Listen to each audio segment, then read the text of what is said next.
Pasó con algunos de los ganadores de la Guerra Fría. Miro a Bruselas, donde los comisarios de la UE advierten a los ciudadanos que tienen la intención de cerrar las redes sociales durante tiempos de disturbios civiles, en el momento en que detecten lo que han juzgado como, entre comillas, o contenido de odio, o a este mismo país, donde la policía ha llevado a cabo redadas contra ciudadanos sospechosos de publicar comentarios antifeministas en línea, como parte de, entre comillas, combatir la misoginia en Internet, un día de acción. Miro a Suecia, donde hace 2 semanas el gobierno condenó a un activista cristiano por participar en quemas del Corán que resultaron en el asesinato de su amigo. Y como señaló escalofriantemente el juez en su caso, las leyes de Suecia, para supuestamente proteger la libre expresión, no otorgan, de hecho, y cito, un pase libre para hacer o decir cualquier cosa sin arriesgarse a ofender al grupo que sostiene esa creencia. Y quizás lo más preocupante, miro a nuestro querido amigo, el Reino Unido, donde los derechos de conciencia han puesto las libertades básicas de los británicos religiosos en riesgo. Hace poco más de 2 años, el gobierno británico acusó a Adam Smith, Connor, un fisioterapeuta de 51 años y veterano del ejército, del atroz crimen de estar a 50 metros de una clínica de abortos y rezar en silencio durante 3 minutos, no obstruyendo a nadie, no interactuando con nadie, solo rezando en silencio por su cuenta. Después de que las fuerzas del orden británicas lo vieron y le exigieron saber por qué estaba rezando, Adam respondió simplemente que era en nombre del hijo no nacido que él y su exnovia habían abortado años antes. Ahora los oficiales no se conmovieron. Adam fue declarado culpable de violar la nueva ley de zonas de amortiguamiento del gobierno, que criminaliza la oración silenciosa y otras acciones que podrían influir en la decisión de una persona. Dentro de 200 metros de una instalación de aborto, fue sentenciado a pagar miles de libras en costos legales a la fiscalía. Ahora desearía poder decir que esto fue una casualidad, un ejemplo aislado y loco de una ley mal redactada aplicada contra una sola persona. El pasado octubre, el gobierno escocés envió cartas a ciudadanos en zonas de acceso seguro, advirtiendo que incluso la oración privada en casa podría violar la ley. El gobierno instó a denunciar a conciudadanos sospechosos de crímenes de pensamiento. En Gran Bretaña y en toda Europa, temo que la libertad de expresión está en retroceso. Y en interés de la comedia, mis amigos, pero también en interés de la verdad, admitiré que a veces las voces más fuertes a favor de la censura no han venido desde dentro de Europa, sino desde mi propio país, donde la administración anterior amenazó e intimidó a las empresas de redes sociales para censurar la llamada desinformación. Desinformación como, por ejemplo, la idea de que el coronavirus probablemente se había filtrado de un laboratorio en China que nuestro propio gobierno alentó empresas privadas para silenciar a las personas que se atrevieron a decir lo que resultó ser una verdad obvia. Así que vengo aquí hoy no solo con una observación, sino con una oferta. Y así como la administración de Biden parecía desesperada por silenciar a las personas por expresar sus opiniones, la administración de Trump hará precisamente lo contrario. Y espero que podamos trabajar juntos en eso. En Washington hay un nuevo sheriff en la ciudad y bajo el liderazgo de Donald Trump podemos no estar de acuerdo con tus opiniones, pero lucharemos para defender tu derecho a expresarlas en el espacio público, estemos de acuerdo o no.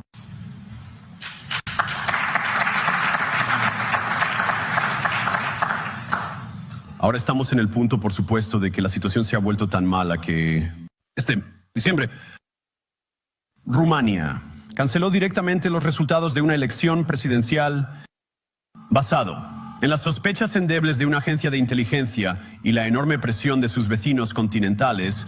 Ahora, según entiendo, el argumento era que la desinformación rusa había infectado las elecciones rumanas Pero le pediría a mis amigos europeos que tengan algo de perspectiva. Puedes creer que está mal que Rusia compre anuncios en redes sociales para influir en tus elecciones. Nosotros ciertamente lo creemos. Incluso puedes condenarlo en el escenario mundial. Pero si tu democracia puede ser destruida con unos pocos cientos de miles de dólares en publicidad digital de un país extranjero, entonces no era muy fuerte para empezar.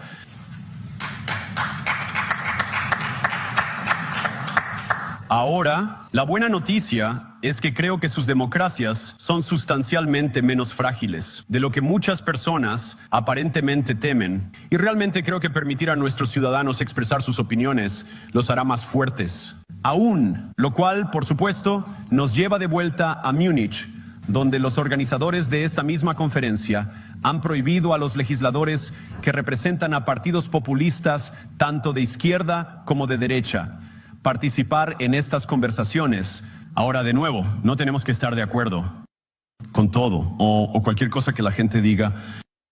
Pero cuando las personas representan, cuando los líderes políticos representan una circunscripción importante, nos corresponde al menos participar en un diálogo con ellos.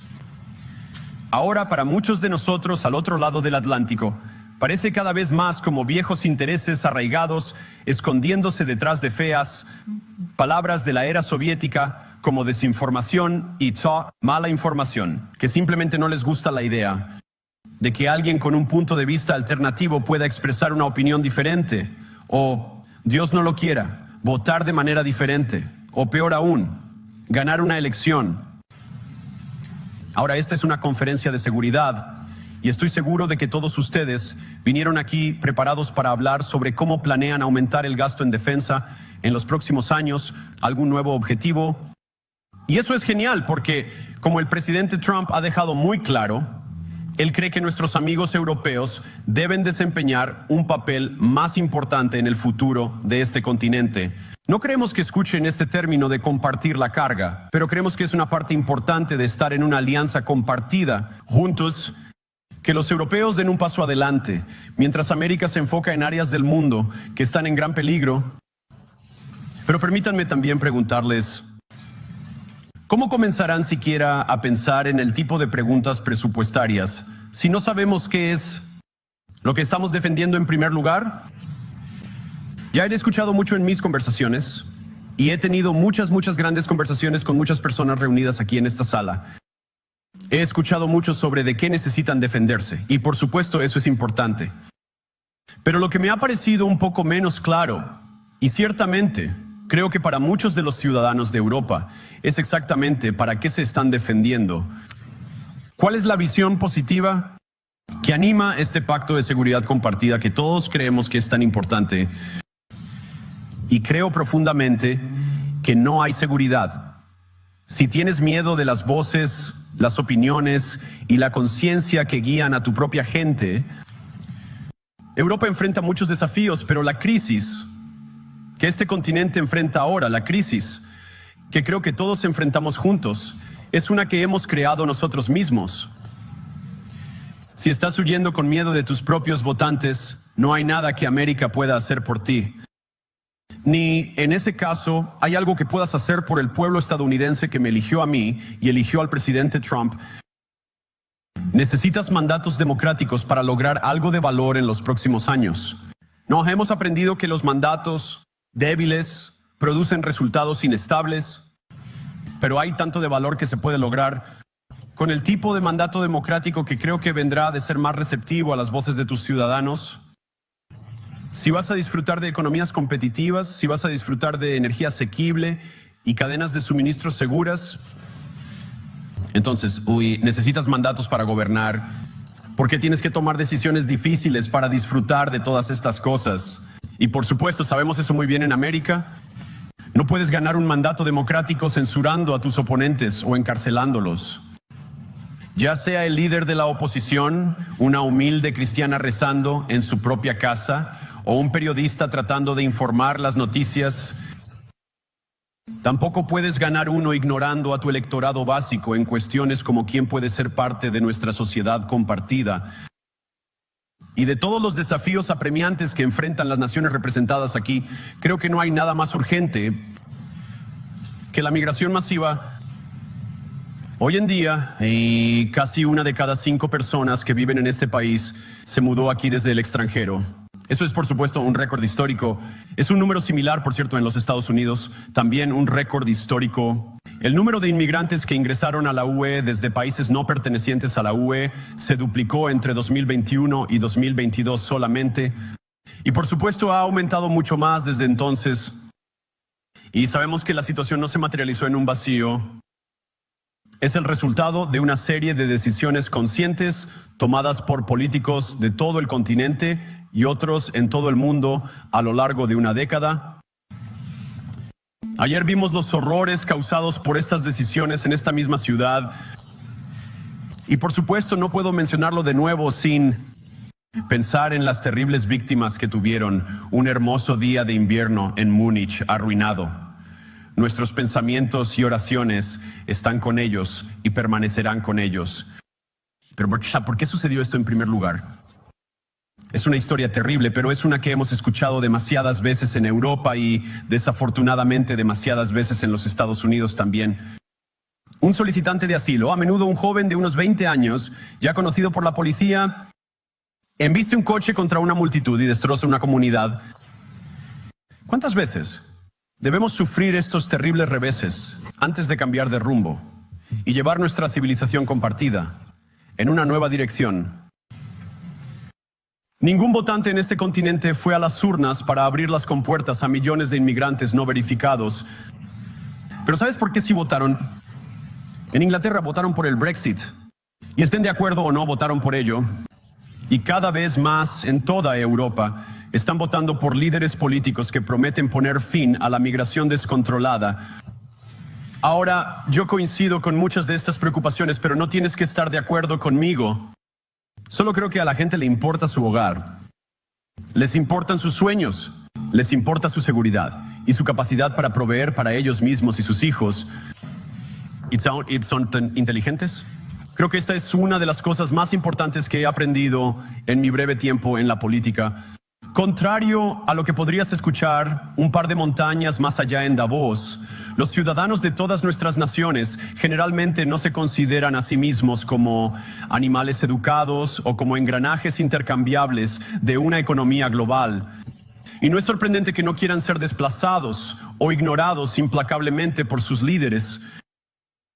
Es tarea de la democracia adjudicar estas grandes cuestiones en las urnas. Creo que el desestimar las preocupaciones de la gente, o peor aún, cerrar los medios, cerrar elecciones o excluir a las personas del proceso político no protege nada. De hecho, es la manera más segura de destruir la democracia. Y hablar y expresar opiniones no es interferencia electoral. Incluso cuando las personas expresan opiniones fuera de tu propio país, e incluso cuando esas personas son muy influyentes, y créanme, lo digo con todo humor, si la democracia estadounidense puede sobrevivir 10 años de reprimendas de Greta Thunberg, ustedes pueden sobrevivir unos meses de Elon Musk. Pero ¿qué democracia alemana, qué democracia americana, alemana o europea no sobrevivirá? Es decirle a millones de votantes que sus pensamientos y preocupaciones, sus aspiraciones, sus súplicas de alivio son inválidas o no merecen siquiera ser consideradas. La democracia se basa en el principio sagrado de que la voz del pueblo importa. No hay lugar para cortafuegos. O se sostiene el principio y no se sostiene. Los europeos, el pueblo, tienen una voz. Los líderes europeos tienen una elección. Y mi firme convicción es que no necesitamos tener miedo del futuro. Puedes aceptar lo que tu gente te dice, incluso cuando es sorprendente, incluso cuando no estás de acuerdo. Y si lo haces, puedes enfrentar el futuro con certeza y confianza, sabiendo que la nación está detrás de cada uno de ustedes. Y eso para mí es la gran magia de la democracia. No está en estos edificios de piedra o en los hermosos hoteles. Ni siquiera está en las grandes instituciones que hemos construido juntos como una sociedad compartida. Creer en la democracia es entender que cada uno de nuestros ciudadanos tiene sabiduría y tiene una voz Y si nos negamos a escuchar esa voz, incluso nuestras luchas más exitosas asegurarán muy poco. Como el Papa Juan Pablo II, en mi opinión, uno de los campeones más extraordinarios de la democracia en este continente, o en cualquier otro, una vez dijo: no tengan miedo. No deberíamos tener miedo de nuestra gente, incluso cuando expresan opiniones que no están de acuerdo con su liderazgo. Gracias a todos. Buena suerte a todos ustedes. Dios los bendiga.